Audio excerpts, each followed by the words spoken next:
본격 인터뷰 일부 서왕진 조국혁신당 원내대표 나오셨습니다. 어서 오십시오. 안녕하세요. 오랜만입니다. 네, 오랜만입니다. 자, 지방선거가 이제 오늘로 99일째 그렇습니다. 남았더라고요. 네. 99일. 지금 혁신당에서는 민주당에게 선거연대 계속 촉구하고 있는데 민주당 지금까지의 상황은 어떤 겁니까? 반응이요. 우선 국민의힘에 대한 좀 제대로 된 심판이 필요하다. 그걸 위해서는 민주개혁 진영이 일종의 좀 연대를 통해서 확실하게 좀 힘을 좀 모아야 된다. 이런 부분에 대해서는 뭐 공감은 기본적으로 있긴 한데요. 네.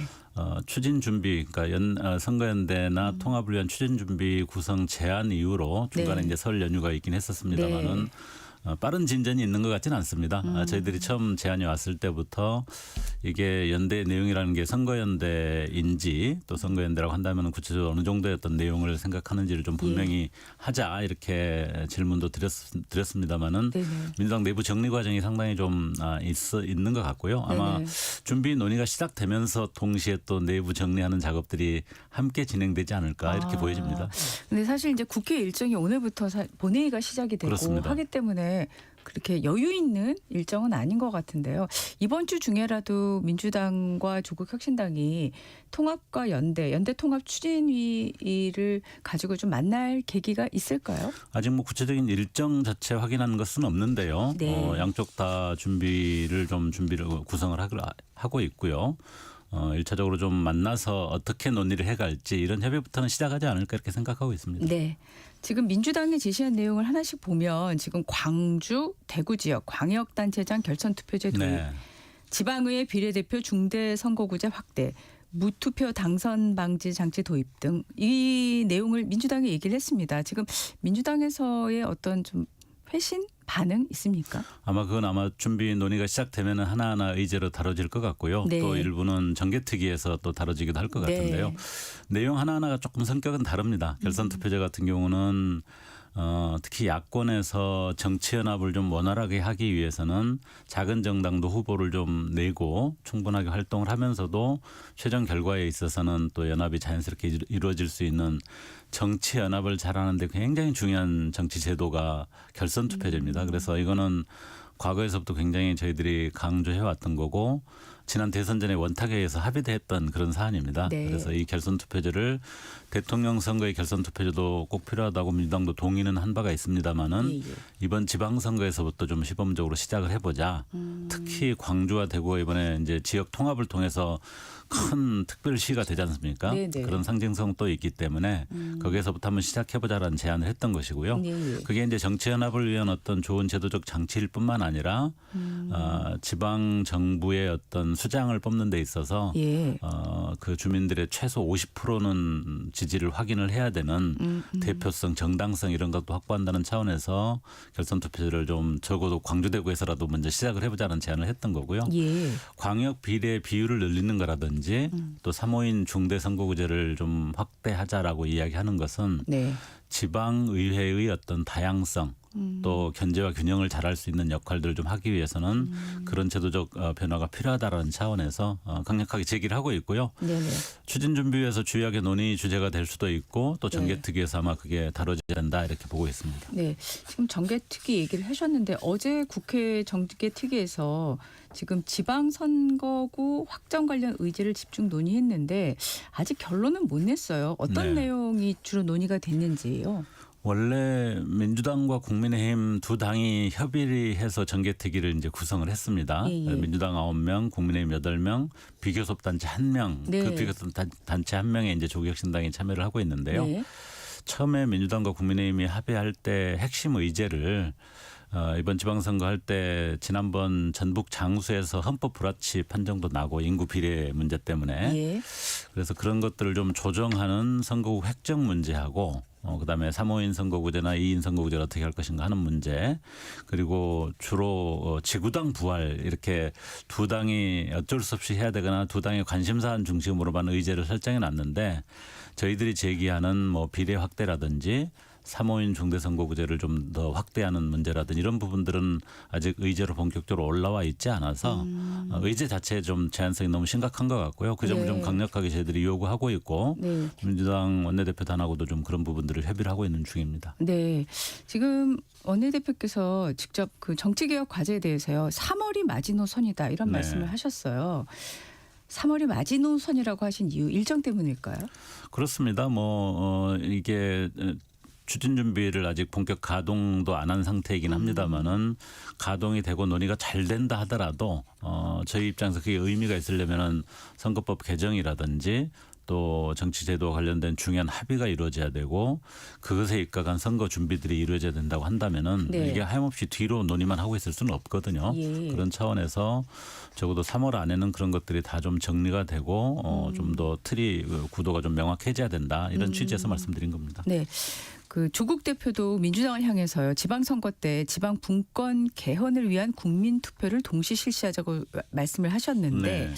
이 지방분권 개헌 어떤 내용인지 또 왜 이런 제안을 하셨는지 궁금합니다. 사실은 개헌 문제는 좀 차원을 달리하는 굉장히 중요한 사안인데요. 네. 1차적으로는 13 내란을 통해서 이 국가적인 권력기관에 대한 제대로 된 개혁이 굉장히 중요하다. 많은 국민들이 인식을 하고 있고요. 예. 거기에다 우리 대한민국이 안고 있는 중요 과제가 지방 분권이나 균형 발전을 어떻게 나갈 것인가. 네, 네. 또 사회 정책들을 좀 더 강화해서 국민들의 어떤 행복권을 어떻게 좀 강화해야 될 건지 선진국에 걸맞게 네. 또 뭐 부동산 문제 이런 것들이 많이 있는데 그런 것들이 각각의 주제에 대한 개별 입법이나 정책을 통해서 될 수도 있지만 국가 운영의 큰 틀을 좀 전환할 필요가 있다. 이제는 한 40년이 넘게 현재 대한민국을 운영하는 기본 일종의 운영 시스템이라고 할 수 있는 헌법 자체를 좀 더 새롭게 업그레이드할 필요가 있다라는 공감들은 굉장히 높잖아요.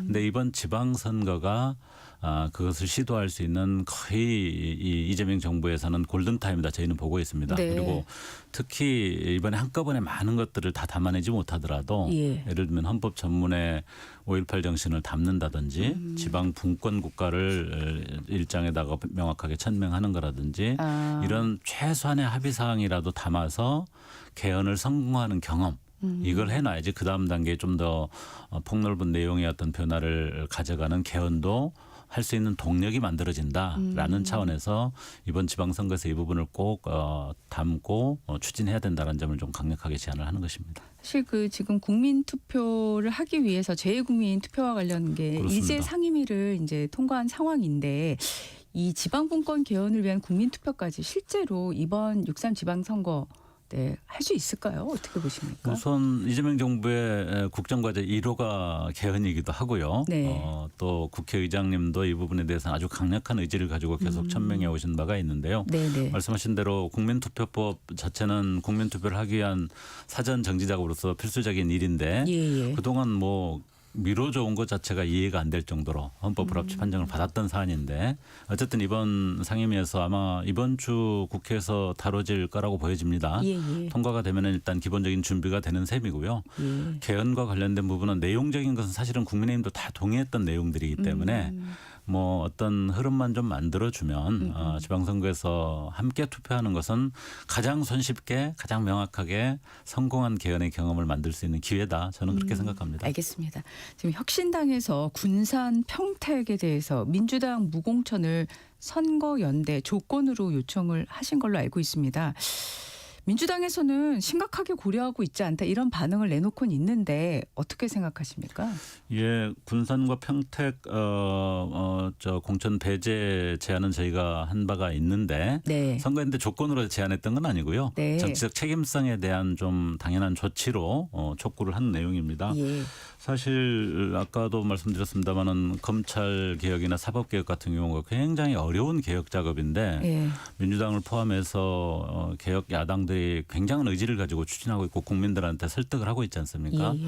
그런 관점에서 보면은 권력기관 개혁 중에서 정치 분야의 개혁이라는 게 굉장히 중요하고 또 우리 대한민국의 어떤 변화 발전에 있어서 상당한 걸림돌인데 이 부분에 대해서 민주당이나 국민의힘과 같은 기득권 정당이 전혀 움직이지 않으면서 다른 권력기관 개혁만 그렇게 촉구한다는 것도 맞지 않다고 생각하거든요. 네. 그런 점에서 사실은 가장 기본적인 정치적 책임성 중에 하나가 자당의 어떤 귀책 사유에 의해서 후보가 배제가 되고 또 재보궐선거가 만들어지는 큰 비용이 들어간 선거에 대해서는 후보 공천을 배제하는 것이 이미 민주당과 국민의힘이 과거에 했던 원칙입니다. 예. 다 둘 당 다 하다가 다 지금 포기했는데 네네. 그런 정도의 책임성 있는 태도를 좀 보일 필요가 있다. 그래서 조국혁신당을 포함한 진보당, 기본소득당, 사회민주당, 개혁 4당이 돈공천 방지법이라는 내용의 법안을 이미 제안했고 네. 그 안에도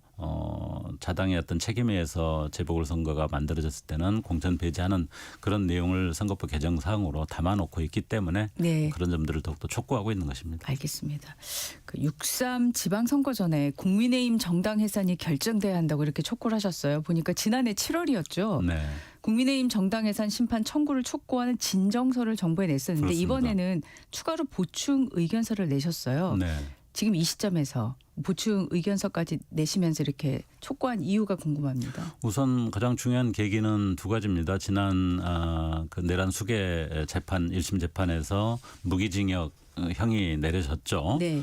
그걸 통해서 12.3 비상계엄과 이어진 여러 가지 행위는 명확한 국헌문란의 내란이다라고 하는 판결이 내려졌다는 점이 첫 번째고요. 네. 두 번째로는 그 결과에 대해서 실제로 내란 수계를 배출하고 그거를 지지 엄호했던 국민의힘이 판결 결과가 나온 상황에서도 장동혁 대표 현 대표가 네. 오히려 내란의 실체는 민주당의 뭐 국회에서 행위라든지 또 윤석열 대통령 전 대통령에 대해서 이 결과 자체가 직위원 재판부가 무기징역을 내렸지만 여러 가지 내용을 볼 때는 오히려 그 반대의 어떤 입장을 가지고 있다는 양심 선언이다 이런 식으로 내란에 대한 어떤 판결 결과도 인정하지 않고 여전히 윤석열이라고 하는 내란 수계 세력과의 어떤 절연도 전혀 하지 않겠다는 태도를 보이고 있기 때문에 네네. 헌법 제8조 사항에 따르면은 모든 정당이 국가의 민주적 기본 질서를 존중하지 않고 그것을 해치는 행위가 명확했을 때는 정부가 그 정당의 해산을 제소해야 된다라고 돼 있습니다. 지금 국민의힘은 내란이 만들어진 과정에서부터 이번에 최종적으로 판결이 나온 상황에 이르기까지 이 문제에 대해서 2014년에 통합진보당이 해산될 때에 비해서 훨씬 더 심각하고 훨씬 더 직접적으로 국헌문란과 민주적 기본 질서를 해하는 행위를 하고 있기 때문에 네. 이렇게 내란을 옹호하는 정당에 대해서 지방선거에서 국민들이 한 표를 주는 고민을 해야 되는 상황이 맞느냐라는 점을 제기하고 그 내용들을 추가적으로 보충을 해서 다시 한번 정부에 이것을 좀 진정을 한 그런 내용입니다. 네. 당에서는 이제 공천 채비 막 하고 그렇습니다. 계실 것 같습니다. 예. 바쁘실 것 같고요. 네. 가장 관심이 이제 갖고 있는 게 조국 대표가 과연 어느 선거에 출마를 하느냐인데 이건 어떻게 당에서는 논의가 되고 있을까요? 네, 뭐 일관되게 계속 입장들을 저희들은 밝혀왔습니다마는 조국혁신당 전체의 어떤 후보들을 저희들이 발굴하고 전체 진용을 잘 짜고 나서 조 대표는 그 속에서 가장 마지막으로 본인의 역할들을 좀 정한다 이렇게 돼 있는데요. 네네. 뭐 크게 늦어질 것 같지는 않고요. 한 네. 3월 말 정도면은 결정할 수 있지 않을까 이렇게 생각하고 있습니다. 네. 국회의원 보궐선거 쪽으로 방향이 갈까요? 어떻습니까? 원래는 뭐 두 가지를 다 열어놓고 있었고 예. 지방선거에 출마하는 길이라고 하는 건 사실은 선거 연대를 통해서 민주당과 다른 야당들과 뭔가 합치된 선거 틀이 만들어지고 그런 그 구도 속에서 어느 지역을 좀 책임져 주는 게 좋겠다 이런 게 다 맞아 떨어져야 되는데 네네. 그 논의가 아직 본격화되지는 않았기 때문에 예. 그 가능성이 어떨지는 잘 알 수가 없고요. 예. 그게 분명치 않다면 아무래도 재보궐선거 쪽이 좀 더 가능성이 높지 않을까 그렇게 네네. 생각은 듭니다. 일부 보도를 보니까 지금 신장식 경기도당 위원장이 경기지사 선거 출마를 검토하고 있다. 이런 내용이 나왔는데 그렇습니까? 아직 뭐 공식 선언한 걸로 저는 알고 있지는 않고요. 네. 사실 조국혁신당에서 이제 이번 지방선거의 1차적인 목표는 기초의회라든지 기초단체장들을 최대한 잘 발굴해서 우리의 어떤 풀뿌리 기반을 잘 만드는 것이 일차적인 목표이긴 한데요. 그래도 또 지방선거에서 가장 큰 부분은 광역자치단체장들인데 네네. 저희들이 아직 세종의 황운하 의원 정도가 공식적인 선언을 한 상태고 예. 나머지 지역들에 확정되지 않았기 때문에 예. 각 시도당 위원장을 맡고 있는 의원들은 좀 그런 부담과 자기결단 고민을 하고 있는 중이긴 합니다. 네네. 뭐 아직 최종적으로 공식 발표한 건 아니라서 저도 확인을 좀 해봐야 되겠습니다. 알겠습니다. 네. 지난 선거에서요, 사실 이제 혁신당 돌풍 중에 주역 중에 하나가 정철원 전남 담양 군수셨는데 네. 이번에도 재신임을 받을 수 있을지 큰 관심사인데 당에서는 어떻게 보고 계십니까? 마침 지난 주말에 저희들이 다녀왔습니다. 그러시죠. 그 여수하고 담양을 다녀왔는데 예. 저희들이 지금 이제 인재 발굴이 뭐 저희들이 창당 초기이기 때문에 굉장히 어렵고도 중요한 일입니다. 그래서 조국혁신당의 색깔에 맞으면서도 지역에서 정말 역량 있고 전문성이 있는 인재들을 발굴하는 작업이 가장 중요한데요. 여수에서는 전라남도 행정부지사를 했던 명창환 전 네. 부지사를 저희들이 영입을 했고 예. 여수시장을 준비하고 있는데 매우 분위기가 좋더라고요. 네. 여수를 거쳐서 담양에 뭐 저 출간 무슨 기념 행사가 있어서 갔는데 예. 뭐 열기가 저희들이 생각했던 것보다 훨씬 높아서 깜짝 놀랐고요. 네네. 정철원 군수 같은 경우는 조국혁신당의 1호 자치단체장이라 저희들로서는 너무 중요하고 또 정철원 군수가 일종의 기초단체장으로서 그 행정에서 뭔가 모범과 혁신적인 모델을 보여주는 게 굉장히 중요한데 지금까지는 아주 성과도 좋고 네네. 지역민들의 어떤 신뢰, 기대 이것도 높아서 저희들은 뭐 한 번 더 역할하는 것은 어렵지 않다 이렇게 생각하고 있습니다. 네.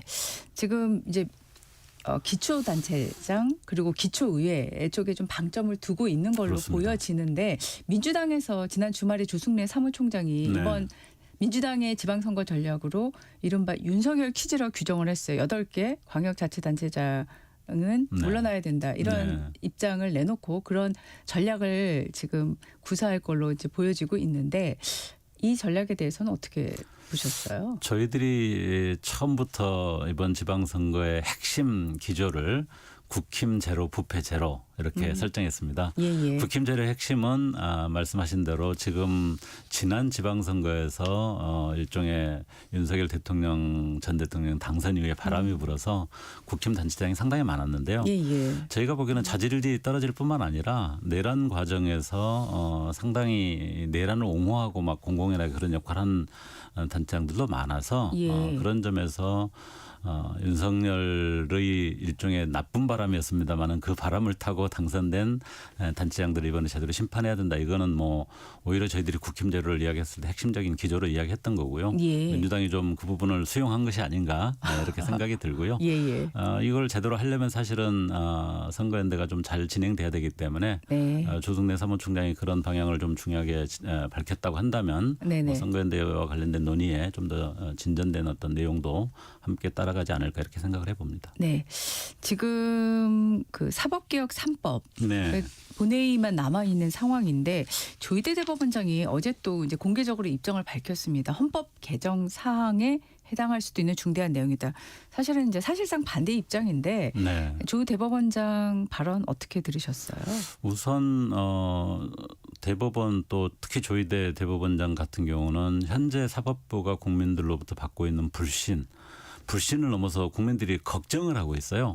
저 사법부가 정말 정상적으로 제 역할을 할 수 있는가. 이런 부분에 대해서 진지하게 성찰하고 사법부 스스로 오히려 더 적극적인 개혁 방안들을 내는 그런 태도를 보였어야 된다고 생각하는데 그 점에 관해서는 본인의 아주 심각한 과오까지 포함해서 어느 성찰하는 모습도 보이지 않고 예. 사법부가 적극적으로 개혁하고자 하는 어떤 의지도 보이지 않고 있기 때문에 제가 보기에는 권력기관들 중에 가장 개혁에 미온적이고 자기방어적인 게 이제는 사법부가 된 것 같습니다. 그런 차원에서 굉장히 유감이고요. 네. 오히려 지금 진행되고 있는 3법하고 3법은 당연히 저희들이 기본 동의를 하고 있고 거기에 대해서 저희들이 사실은 굉장히 중요하게 강조했던 것이 법원 행정처를 개혁하고 법원 행정처를 아예 폐지하고 사법행정위원회를 만들어서 사실은 선출되지 않은 막강 권력이 사법부입니다. 이런 경우에는 가급적 투명화해야 되고 국민들이 그것을 감시할 수 있고 또 가능하면은 좀 더 다양한 참여가 보장돼야 되는데 그 법원 행정처가 그것을 가로막고 대법원장의 제왕적 권력을 유지하는 가장 핵심적인 문제 기관인데 네네. 민주당에서 유독 그 부분을 이번에 포함하지 않아서 저희는 오히려 그 점에 대한 우려가 있고 네. 유감을 좀 가지고 있는데 예. 법외국제라든지 또 대법관 증언이라든지 재판소원 이런 정책들은 조국혁신당이 이미 발의도 했던 내용들이고 그 방향에서 나름 상당히 꼼꼼하게 이렇게 따져서 법사위들을 통과했기 때문에 저희들은 기본 동의를 하고 있는 입장입니다. 예, 알겠습니다. 그 조국 대표가 최근 정치권에서 문 어게인이란 용어가 지금 나돌고 있다면서 본인과 민주당 정청래 대표를 비방한다며 공개적으로 이제 불쾌감을 표시했어요. 어떻게 저희가 이 발언 배경 왜 이런 발언을 하셨는지 궁금합니다. 사실은 지금 이재명 정부 초기이지 않습니까? 네. 대통령 선거 이후에 정권 초기고 지금 시점에서 가장 중요한 것은 사실은 조국혁신당도 그렇고 민주당은 말할 것도 없고 다른 소수 개혁 정당들도 지난 대통령 선거에서 후보를 내지 않으면서까지 이재명 대통령을 함께 우리의 후보처럼 지지하고 대통령을 만들었습니다. 네. 그 취지는 내란이라고 하는 위중한 상황에서 내란을 완전히 잘 극복하고 그걸 계기로 또 대한민국을 좀 새롭게 혁신할 필요가 있는데 그렇게 하기 위해서는 똘똘 뭉쳐서 연합해야 된다라는 취지였고요. 네. 그래서 지금 정권 초기의 가장 중요한 과제는 이재명 대통령을 중심으로 진행되고 있는 중요한 경제 또 사법 또 이런 개혁 과제들이 힘있게 잘 추진되는 것이 가장 중요하고 그걸 위해서 연대와 단결이 중요한데 사실 저희들이 생각하기에 좀 어이없을 정도로 민주당 내에서 정권 초기에 거기에 집중하는 것이 아니라 내부 경쟁과 내부 일종의 권력 투쟁과 같은 그런 모습들이 너무 초기에 과도하게 나오고 있다. 그리고 그 과정에서 당원들이 갈라져 가지고 우리 편이 아닌 다른 편이라고 하는 게 사실은 같은 당에서 같은 대통령을 선출했고 내란을 같이 극복했던 동지들인데 내가 아니면 다 가짜다라고 아주 극단적인 혐오와 배제를 하고 있는 그런 흐름까지 나타나고 있어서 그것은 올바르지 않다. 아주 어리석은 행위거나 아니면은 아주 작은 정치적 이익을 위해서 일종의 어떤 조직적인 어떤 행위들이 지금 가해지고 있어서 그 점은 확실히 경계해야 되고 연대와 단결의 어떤 기본 원칙을 좀 충실해야 된다. 이런 취지로 이야기를 한 겁니다. 네, 알겠습니다. 오늘 말씀 여기까지 듣겠습니다. 지금까지 조국혁신당의 서왕진 원내대표 말씀 나눴습니다. 고맙습니다. 감사합니다. 잠시 후 전격 인터뷰 2부로 이어가겠습니다.